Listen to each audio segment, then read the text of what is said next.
Okay.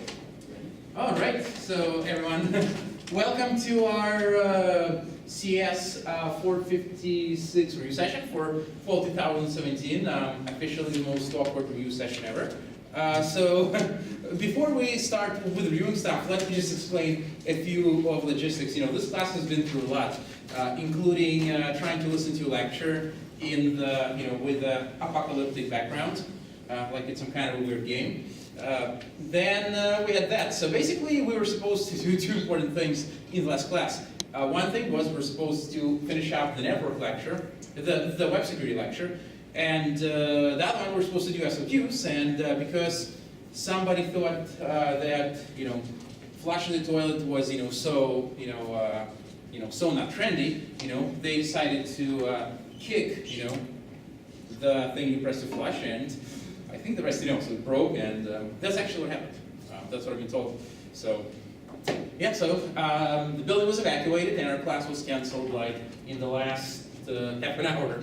So we couldn't do either one. So what I wanted to do was, I want to finish up that lecture, today. There's not much. There's not really that much left, and.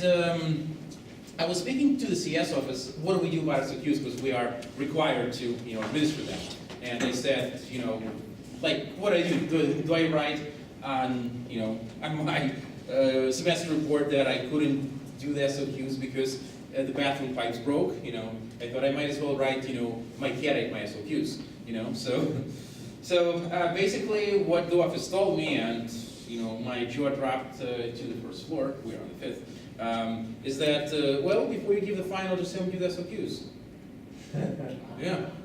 Yeah, so, I really don't want to do that,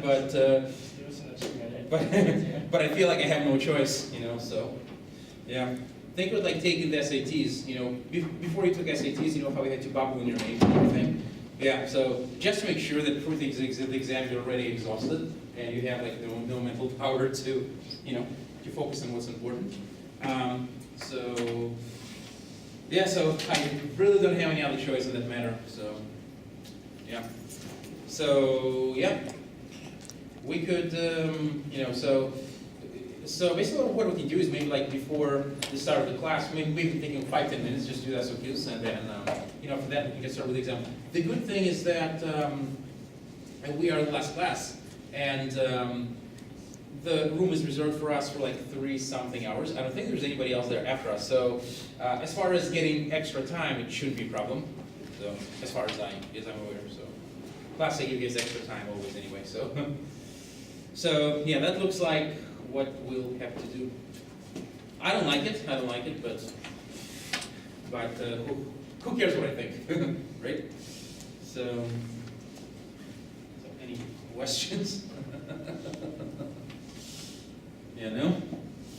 Yeah, so that's the way life is. All right, so with that cheery start, let's actually start reviews. So what I propose is we start with web security, because we got a few things, to do that we couldn't cover before. So how about we start with that? Any votes against that?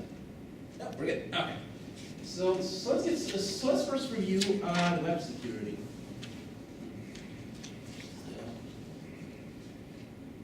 And by the way, that's one of the downsides of having this class, once, a week on, on a day. Because if you lose that day, you lose everything.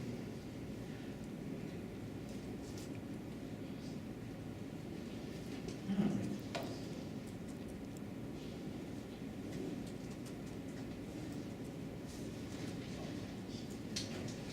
Web security. So, all right. So let's review the HTTP protocol first, and that starts with this. So, I should have done that. Oh. I'll just do this way because PowerPoint crashes. Sometimes crashes otherwise. So, the first important thing to remember is that the web is powered by the HTTP protocol.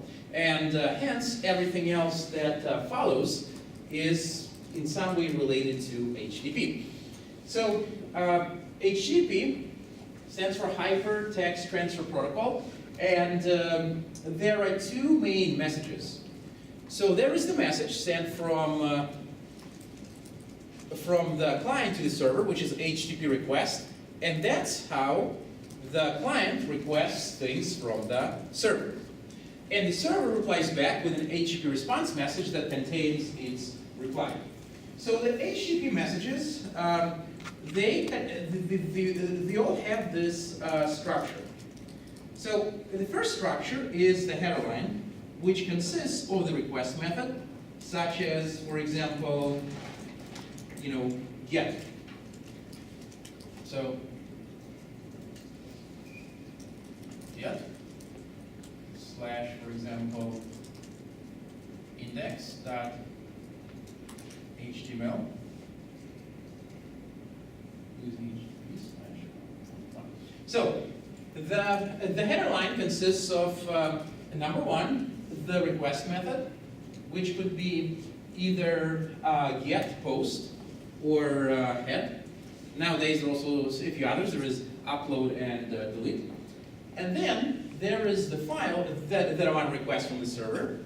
And then finally I have the protocol that I want to use. So there are two versions of HTTP protocol. One is 1.0, one is 1.1. So in this case, I'm requesting 1.1. Next, a request message consists of a bunch of what's called header lines. So each header line consists of a header name and a header value separated by a colon. And by the way, every single line of the request is separated by a carriage return and a line feed. So carriage return and line feed. So basically, carriage return means go to the beginning of the line, and line feed means go to the new line. So basically, that puts you at the beginning of the next line. So, and then we have a bunch of header names. So the headers have names, such as, for example, date. That's the name of the header. Then, separated by a colon, it has, the today's date. So like, for example, January, 3rd, blah, blah, blah. And HTTP request can have any amount of headers. Some headers are standard. They're defined by the HTTP protocol. Other headers are, basically added in there by the developers for specific websites. And then finally, after all the headers are done, I have double carriage return and line feed. So basically, think of it like skipping two lines. And then I have my entity body. So entity body is to store any form data that I would like to submit to the server. Okay? So that's the HTTP request. So that's the HTTP response message. That's the message that the server sends to the client in response to the request. So it also has what's called a status line, which consists of the version of the protocol that is being used. So for example, HTTP /1.1, and then there is the status code. So basically the numerical value representing the status of the request. Was the request successful? Does the page that I requested not exist? Okay, so 200, for example, means that the page exists. And then comes the textual description of the status, which, for example, for code 200 would be okay. Meaning that, the page that you requested exists, and this response contains the page contents. So then come a bunch of header lines, which have the same format as they do in the request. So they can contain things such as, for example, last modified header. And the last modified header contains information about when the page was last modified. So for example, January 3, etc. And then I can have more headers. And finally, I have the entity body. So the entity body typically contains the HTML of the page that I have requested. Okay? So two messages. So everything in web security revolves around those two messages. All right? So then, so So we talked about this. We talked about that. Now, what is the difference between HTTP GET and HTTP POST methods? So, well, so the difference between HTTP GET and POST methods is the following. So, on the internet, oftentimes we want to submit forms. So I type something on the web page, I hit submit. Somehow it has to find its way to the server. And the way that it finds its way to the server is that it gets embedded into the HTTP request message. So the difference between GET and POST is where in the request message do I embed this form data. So in case of the GET method, I embed it in the URL field. So right here. Okay? And in case of the POST method, I embed it inside the entity body. So in other words, I embed it right there. Okay? Now, there are ups and downs to using the GET method. So one of the upsides is that I can change my URL requested in order to get a specific thing that I want. For example, many search engines, they allow you to pass the queries through a GET method. Why? Because everything that's passed through a GET method appears in your URL bar, and you can modify it. For example, you've probably seen things like this, and I'm half making this up, but it's like google.com, slash, query, .py, equals, question mark, and then, something like, name, well, not name, my query equals, test. Okay, so what this means is that I want to send a request to the domain www.google.com to the script that is responsible for processing my requests. And to that script, I want to pass a variable called my query, whose value is test. Now, if I'm using the GET method, then this is what's going to appear in my URL bar. Whatever I put in the URL field, that's what appears in my URL bar. So, if I want to send you a link to my search results, all I have to do is send you this. Okay? And I can also easily, for example, write a web app which requests Google search queries by simply playing around with this URL. So it's convenient.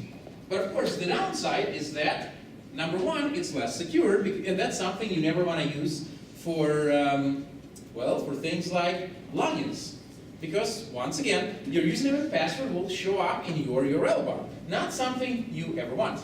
In addition, it'll be stored in your history. Once again, you don't want a link to your login to be stored in your history. So, generally, you don't want to use GET for anything that requires submitting secure data. There's also a limitation. Typically, browsers limit the URL field to a very limited number of characters. The ones that I see was 2048.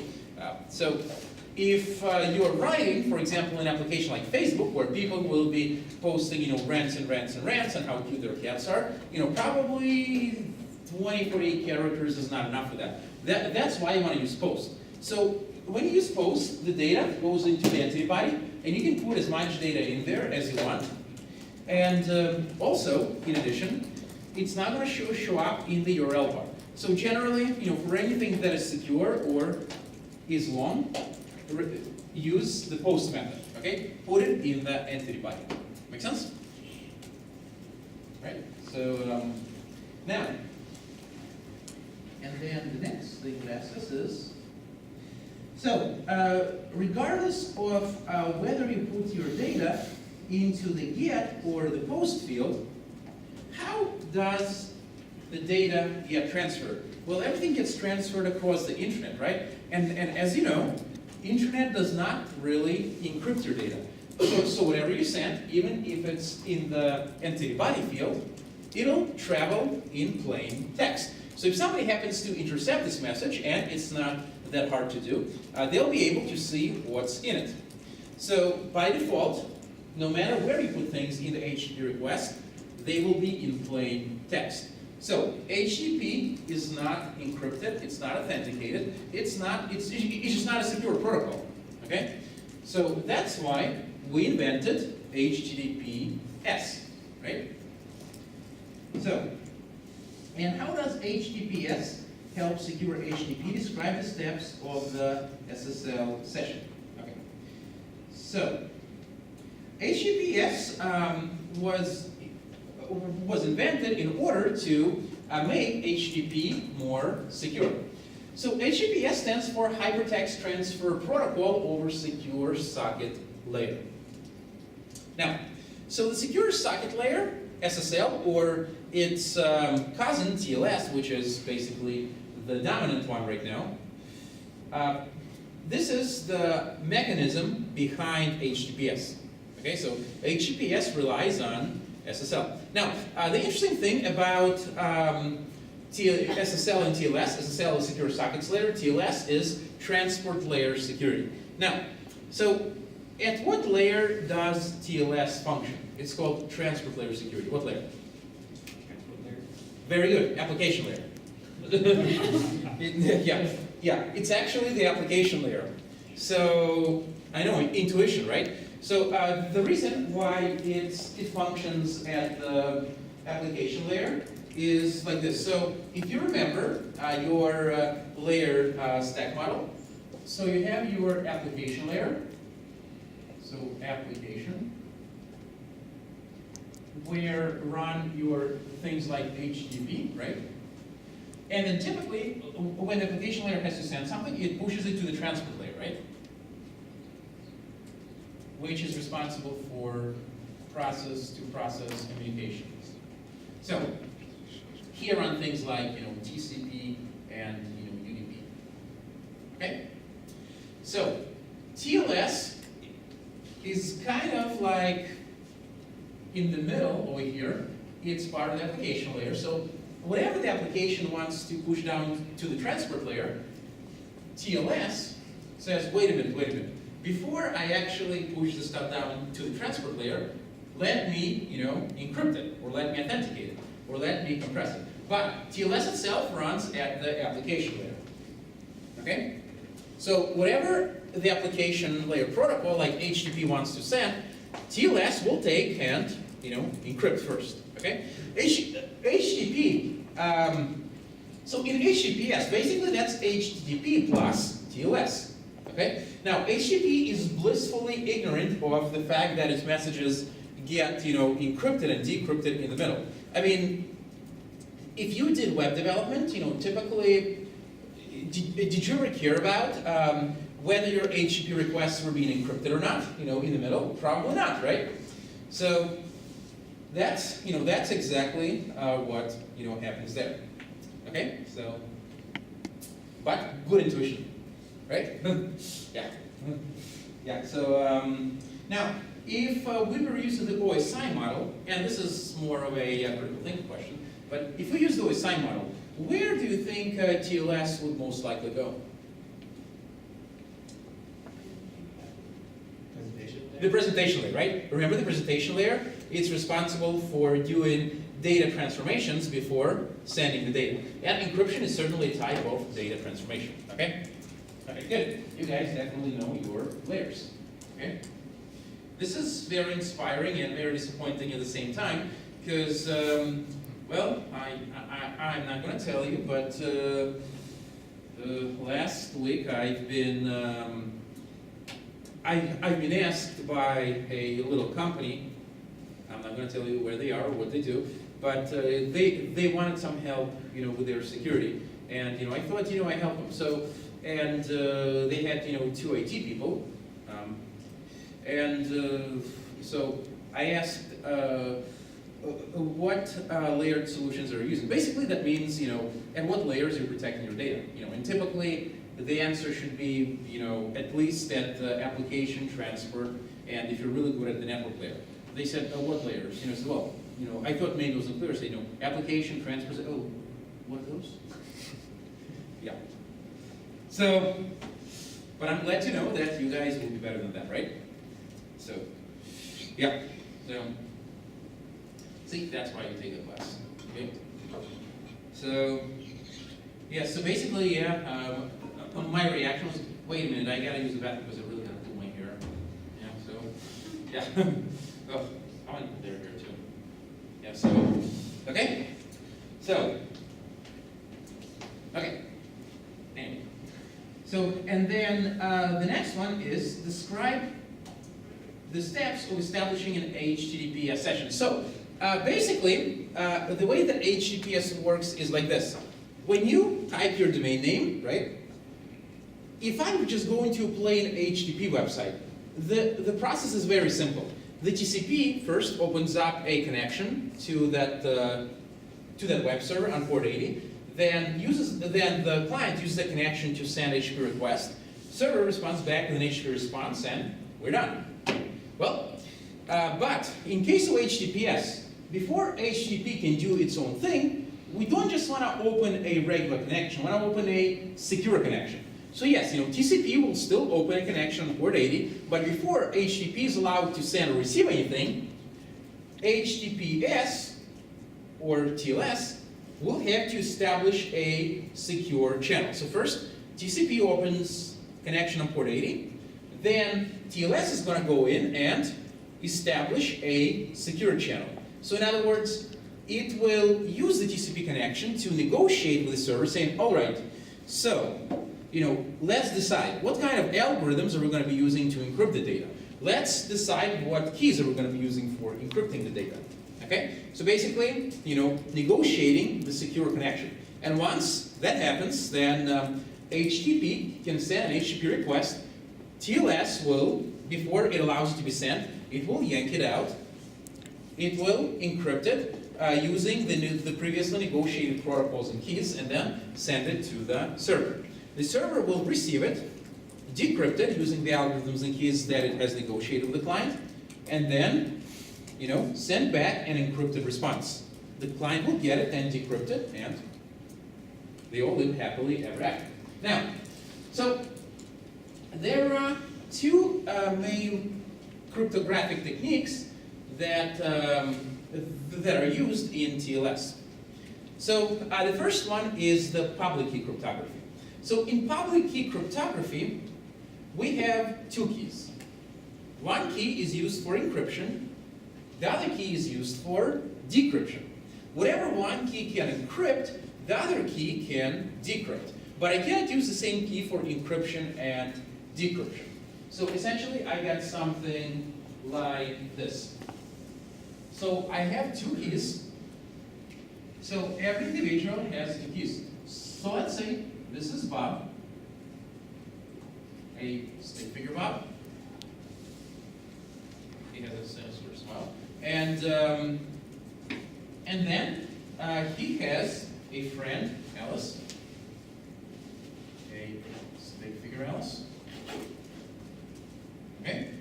So, each one of them, in public key cryptography, each one of them would have their own pair of keys. And once again, the two keys are mathematically linked in a way that whatever one key can encrypt, only the other key can decrypt.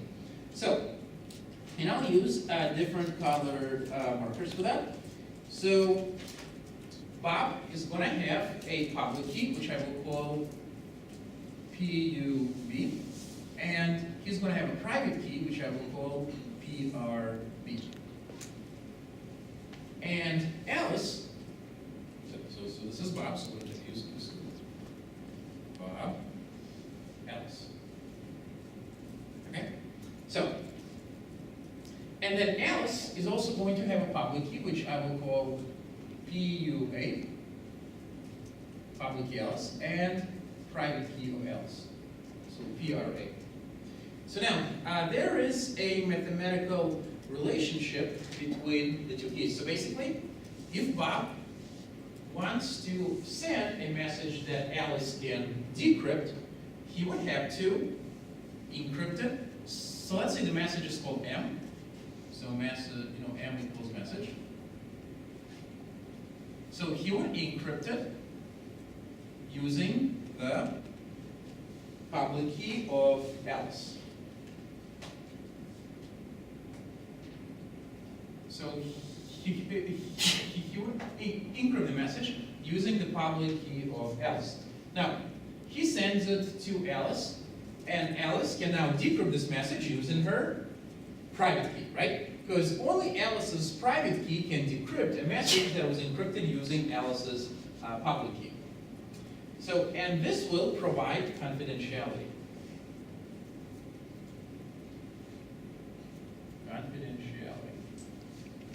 Because nobody can decrypt this message except Alice, because nobody knows Alice's private key, at least so we hope, okay? Unless Alice was her private key.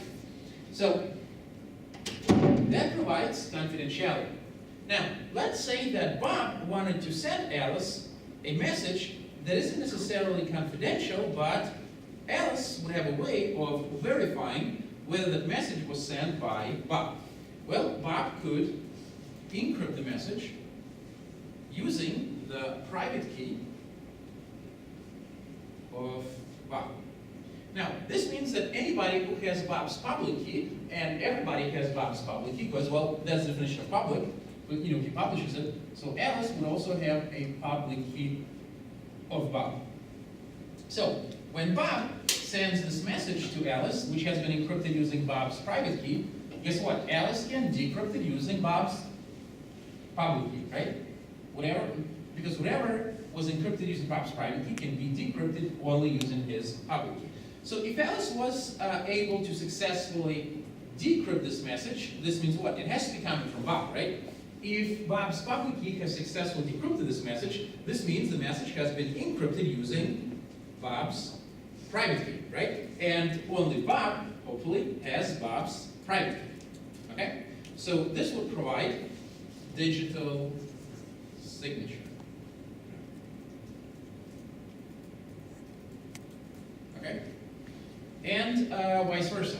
Let's say that Alice wants to send a message to Bob confidentially.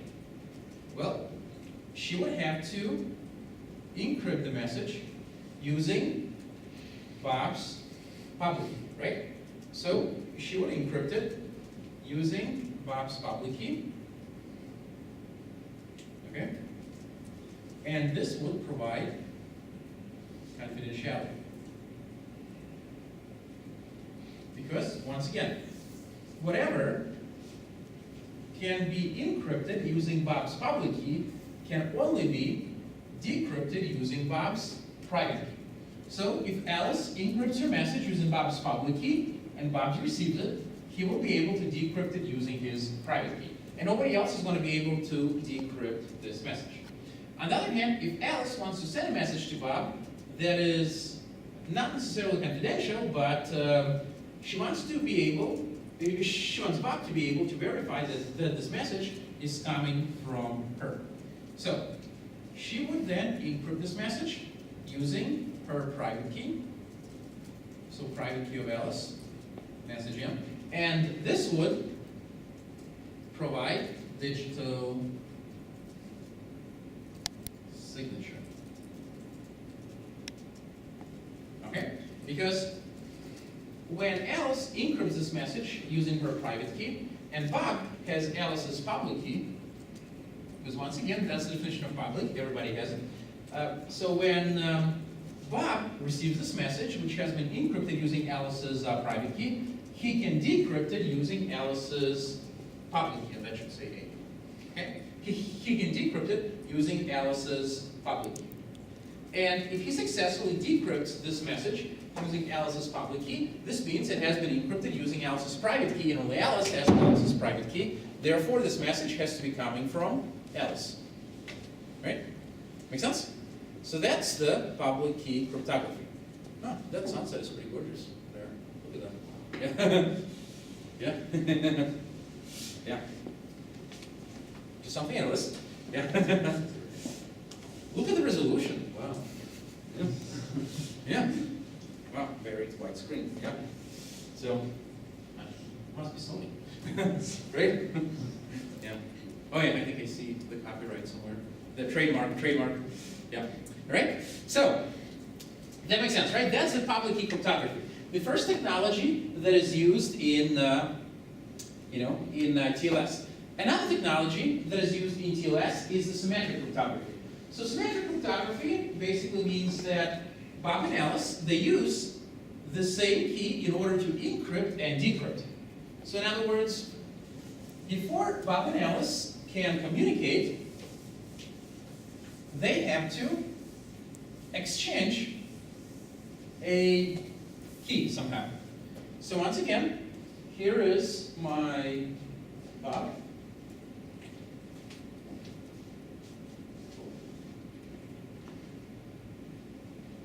Okay.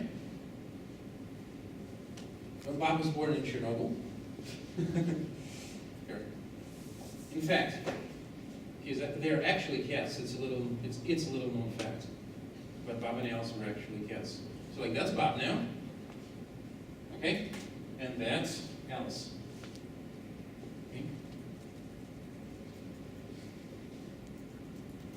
If you read all the cryptography research work, they were actually meant to be cats, so it's a little known fact. Okay? So, listen to me, I'm the expert, right? So, well, symmetric key cryptography is much simpler. In fact, that's the only kind of cryptography that existed until 1979, when public key cryptography was developed. I mean, okay, I don't want to get into this whole thing, when public key cryptography was actually developed, because yes, although Diffie and Hellman have published it in 1979, it was known in the classified community, before that. It was invented supposedly independently by the Scotland Yard and that's a British agency, and the CIA, I think it was CIA. So I don't want to really go deep into those kinds of things now, but if you're interested, CS 452 next semester. So yeah. And yes, it was confirmed that I teach it. So yeah, so God save your souls if you want to take it. So okay, so right. So now, so Bob and Alice. So if they want to communicate through symmetric cryptography, they would have to, both of them would have to have the same key. Okay? So I use K for key. I'll use KS. Key symmetric. Okay? So if Bob wants to send something to Alice, he would encrypt it using key KS.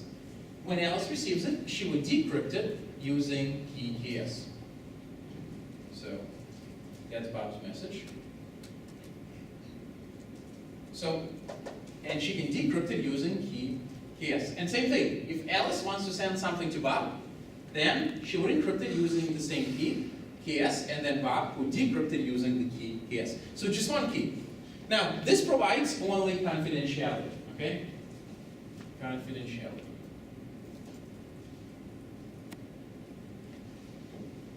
Okay?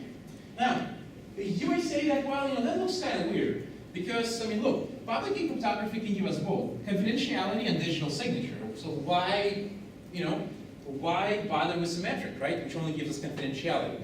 But there is a good reason. Public key cryptography tends to be much slower because of how it is implemented. The symmetric key cryptography is basically based on substitutions and permutations and similar techniques, which basically involves, flipping bits or bytes and, rotating them, moving them around, replacing some bytes with other bytes. Basically things that are not, as computationally intensive.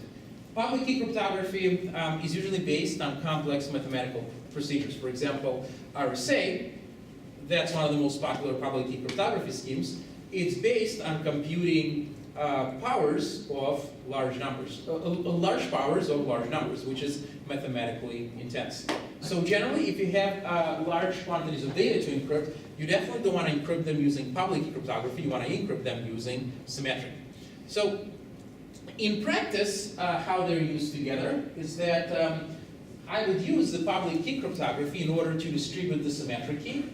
Because remember, distributing the symmetric key is a very important step. Because in order for the two sides to be able to communicate using symmetric key cryptography, somehow they have to find out the same symmetric key. And that's where key distribution comes in. And yes, that's what kills so many security protocols. That's why, roughly speaking, if you're using an HTTPS page at Starbucks, and that channel is not encrypted, people can actually foil your key exchange. So, and if the man in the middle knows that key, then, you're done, okay? So typically, public key cryptography is used to distribute the symmetric key secretly.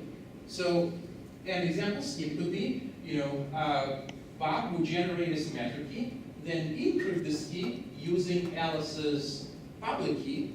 Alice would decrypt it, and now both of them have the same symmetric key, and they can encrypt their communications using a symmetric algorithm, okay? Which is relatively fast. Makes sense, right? Okay? So, how do those technologies used in SSL or TLS? Well, so first, let's take a look at the steps involved in SSL or TLS. So first of all, the client opens a connection on port 443. 443 is the port designated for HTTPS. And the whole drama begins. So first, the client tells the server a list of cryptographic and hashing and authentication algorithms that the client supports. So basically the client says that, okay, I support this kind of scheme for symmetric encryption. I support those kinds of schemes for public key cryptography. I support this kind of scheme for digital signature, etc. So basically that's the client's way of advertising his capabilities to the server. So the server gets it, and then the server will say, oh, right. So he supports this, so the client supports this, and that, and then the server will check its list of its cryptographic capabilities, and it will choose the strongest capabilities from that list that are also supported by the client. And the server is going to reply to the client, telling it which of the advertised capabilities the server has chosen. Okay, so now they have decided on what kind of cryptographic schemes they will be using. Next, the server must prove to the client that it's actually authentic. So that, in fact, I'm talking to Google.com, and that that claim has been verified by some trusted authority. So the server will send the client a certificate. So the client is going to verify the certificate, and that's done through public key cryptography. We'll review that in a second. And once it happens, the server and the client, they will generate secret keys, which will be used for symmetric encryption of data between the server and the client. And after that, we have a secure channel across which HTTP can pass its messages. Whatever messages are passed through the established channel will be encrypted and decrypted using TLS, okay? Without HTTP's knowledge, okay? Make sense? All right. So, and then, okay, so describe the steps of what are SSL certificates and how are they created and used? All right, so let's talk about that. So, one of the steps which we've seen right here is that the server gives the client a certificate which the client verifies. So, how are the certificates actually created, and how can the client verify the certificate? And the main idea works something like this. So, there is something called a certificate authority. Certificate authority is the trusted third party whose job it is to provide certificates to the websites. So the way it works is like this. When a website wants to get a certificate, the owners, they come to certificate authority, and certificate authority will verify the identity of the requester, the owner who wants to get a HTTPS certificate for his website. And they will verify that this person indeed owns that website. After that, the certificate authority will digitally sign the certificate. So first it will generate a certificate which contains information about the website and the owner and the certificate itself. And it'll do something like this. It's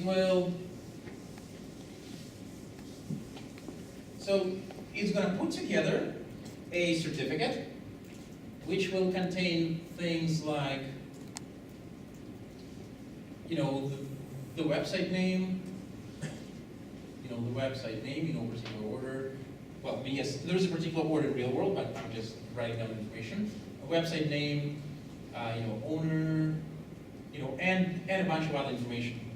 Now, once the certificate authority has verified that the website is indeed owned by this individual, what they will do is they will run this certificate through what's called a hash function, okay? So what hash function is that it's a function which takes data, basically any amount of data, and produces a digest. That digest is basically a fixed length number. For example, SHA 512 hashing algorithm produces a 512-bit digest, no matter what data you shove at it, okay? And it has a property that even if I change one bit of the input data, the digest will change dramatically, okay? So in case of SHA 512, let's say that I compute an SHA 512 hash of some data, okay? And then I change one bit of the data and I compute another hash. The second hash will differ dramatically from the first hash. This is called an avalanche effect, okay? I change a small thing, one bit of the input data, and the output changes dramatically. That's a desirable property, okay, in cryptography. So, and this will give me a digest value of this certificate. Okay, so digest. Some people just call it hash. Okay, and then what they will do is, so the certificate authority, they have a private key. Okay, so they have a key pair. So they have a private key which they protect like their life depends on it, and in fact it does. And the public key that they give out to all of the browser makers. So the certificate authority